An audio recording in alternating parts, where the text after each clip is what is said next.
दोस्तों नमस्कार, शाम की चाय के साथ 10 इंपॉर्टेंट करंट अफेयर सेशन में आपका स्वागत है। तो चलिए स्नैक्स के तौर पर लेते हैं पहले इंपॉर्टेंट करंट अफेयर को। अटल नवीनीकरण और शहरी परिवर्तन मिशन अमृत के क्रियान्वयन में कौन सा भारतीय राज्य अव्वल है? तो अमृत की इम्प्लीमेंटेशन में इस बार टॉप किया है उड़ीसा राज्य ने। यदि हम बात करें अमृत की, तो अमृत का फुल फॉर्म होता है Atal mission for rejuvenation and urban transformation. इस मिशन को जून 2015 में प्रधानमंत्री नरेंद्र मोदी जी के द्वारा लॉन्च किया गया था। इम्प्लीमेंटेशन कौन सी मिनिस्ट्री करती है? Ministry of housing and urban affairs.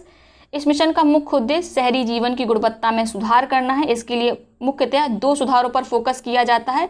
एक तो सीवेज नेटवर्क के मैनेजमेंट के लिए इंफ्रा एस्टैब्लिश किया जाता है, दूसरा वाटर सप्लाई पर ध्यान दिया जाता है। इसके साथ ही पार्क बनाने में, ग्रीनरी को लगाने में और पोल्यूशन को कम करने में भी ध्यान दिया जाता है। ठीक है, याद रखिएगा। राजस्थान पहला राज्य था जिसने सबसे पहले अपना एक्शन प्लान इस मिनिस्ट्री को सौंपा था। कमेंट बॉक्स में आप मुझे बताइए हृदय स्कीम किससे संबंधित है। अगला करंट अफेयर देखते हैं। भारत में वार्षिक अंतर्राष्ट्रीय फिल्म महोत्सव IFFI कहाँ आयोजित किया जाता है? तो IFFI हर वर्ष गोवा में आयोजित किया जाता है। सबसे पहले 1952 में आयोजित किया गया था। कोविड-19 के कारण 2020 में लगातार इसका आयोजन टल रहा था, लेकिन अब डेट निश्चित हो गई है। नवंबर में गोवा में इसका आयोजन होगा। साथ ही आपको याद होगा 2019 में इसका 50वां आयोजन था। ऑनलाइन शिक्षा को बढ़ावा देने के लिए किस स्मार्टफोन निर्माता ने भारतीय बच्चों को 2500 से अधिक स्मार्टफोन वितरित करने का निर्णय लिया है? तो यह घोषणा अभी हाल में चाइनीज कंपनी Xiaomi ने किया है। ठीक है, कि वह 2500 से अधिक स्मार्टफोन को वितरित करेगी ताकि भारतीय बच्चों की ऑनलाइन शिक्षा को बढ़ावा मिले। इसके साथ ही याद रखिएगा पंजाब राज्य ने एक योजना शुरू की है, पंजाब स्मार्ट कनेक्ट योजना। ठीक है, इसके तहत सरकारी स्कूलों के 12th क्लास के बच्चों को स्मार्टफोन वितरित किए जाएंगे, जिससे ऑनलाइन शिक्षा को किसी प्रकार की बाधा ना पहुंचे। ठीक है, भारत के 74वें स्वतंत्रता दिवस का जश्न मनाने के लिए कहां पर पहली बार तिरंगा फहराया गया? तो पहली बार तिरंगा फहराया गया अमेरिका के न्यूयॉर्क के टाइम स्क्वायर में। ये इंपॉर्टेंट है, इसको याद रखिएगा। अगला प्रश्न है, बंगबंधु शेख मुजीबुर रहमान की हत्या को चिन्हित करने के लिए किस देश ने 15 अगस्त को राष्ट्रीय शोक दिवस के रूप में मनाया है? तो बांग्लादेश ने 15 अगस्त को राष्ट्रीय शोक दिवस के रूप में मनाया है। बंगबंधु शेख मुजीबुर रहमान कौन है?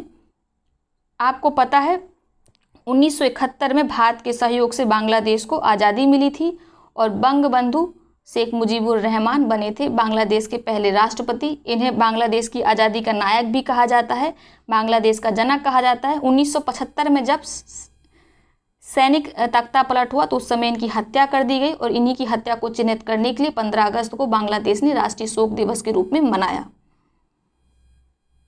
अगला करंट अफेयर है, our only home a climate appeal to the world नामक पुस्तक के लेखक कौन है? तो इस पुस्तक के लेखक हैं दलाई लामा।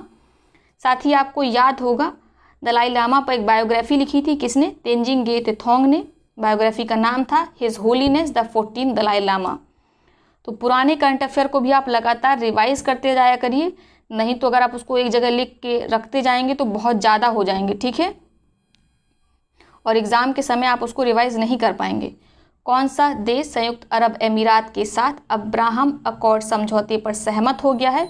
तो इजराइल देश सहमत हो गया है UAE के साथ अब्राहम अकॉर्ड एग्रीमेंट के लिए। ठीक है, मैप में देख लेते हैं हम। ये इजराइल है। 1967 में इजराइल ने फिलिस्तीन के वेस्ट बैंक क्षेत्र पर कब्जा कर लिया था। तब से ही पूरे अरब प्रायद्वीप में अशांति का माहौल था। सारे देश इजराइल के खिलाफ खड़े हुए थे। केवल अमेरिका इजराइल के साथ था। इसी तरीके से जब इजराइल ने जेरूसलम को अपनी राजधानी घोषित किया था तो विश्व में किसी भी देश ने इसको मान्यता नहीं दी थी, लेकिन अमेरिका ने सबसे पहले जेरूसलम को इजराइल की राजधानी के रूप में मान्यता प्रदान कर दी थी। ठीक है, लेकिन जब ये आज ये एग्रीमेंट हो गया है तो ऐसा माना जा रहा है कि अब शांति बरकरार रहेगी। ठीक है, शांति कायम हो जाएगी, क्योंकि इजराइल ने कहा है कि वे वेस्ट बैंक में जो उनकी क्षेत्रीय गतिविधियां हैं अब उसको रोक देंगे। ठीक है, ग्रामोदय बंधु मित्र पुरस्कार से हाल ही में किस व्यक्ति को सम्मानित किया गया है? तो अभी हाल में सुधा मूर्ति को सम्मानित किया गया है। ये इन्फोसिस फाउंडेशन की चेयरपर्सन है।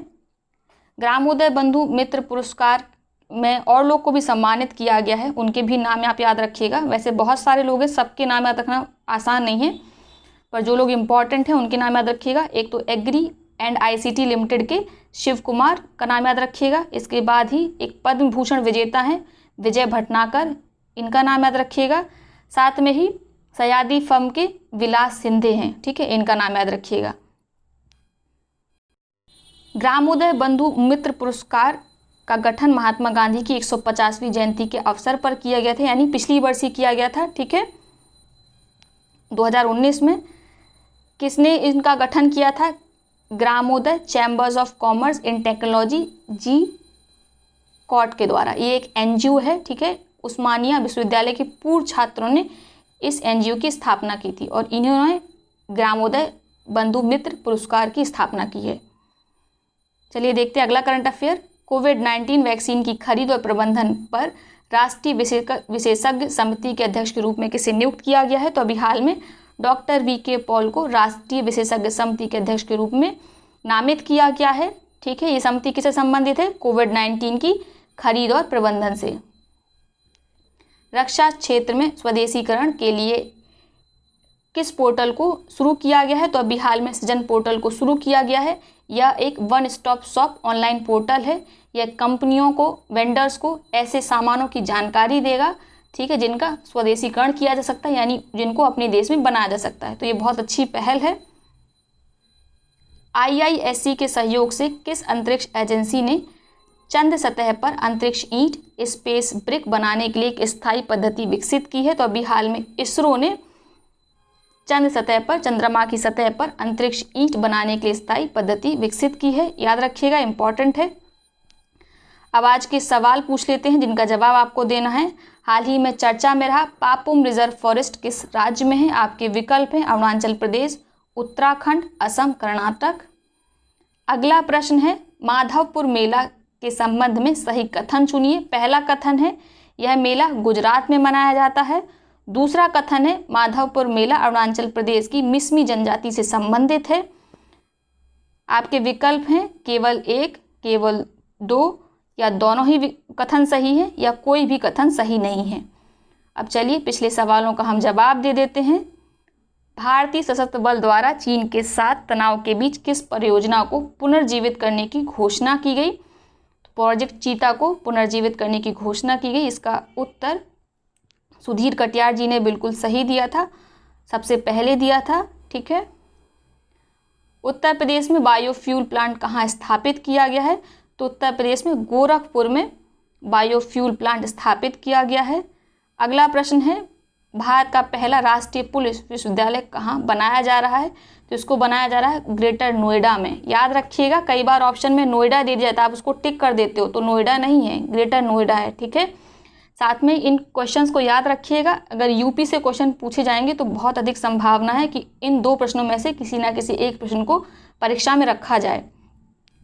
तो चलिए आज के वीडियो में इतना ही है। यदि आपको वीडियो अच्छी लगी तो वीडियो को लाइक किया करिए, साथ ही अपने मित्र और सहपाठियों के साथ शेयर किया करिए, ठीक है। आपके कोई मित्र हैं उनको बताया करिए कि यहाँ पे भी करंट अफेयर्स डलते हैं, और अपने जो भी सोशल मीडिया प्लेटफॉर्म्स हैं वहाँ पे शेयर करिए। शुरुआती दौर में मुझे आपकी सपोर्ट की बहुत आवश्यकता है। बहुत बहुत धन्यवाद।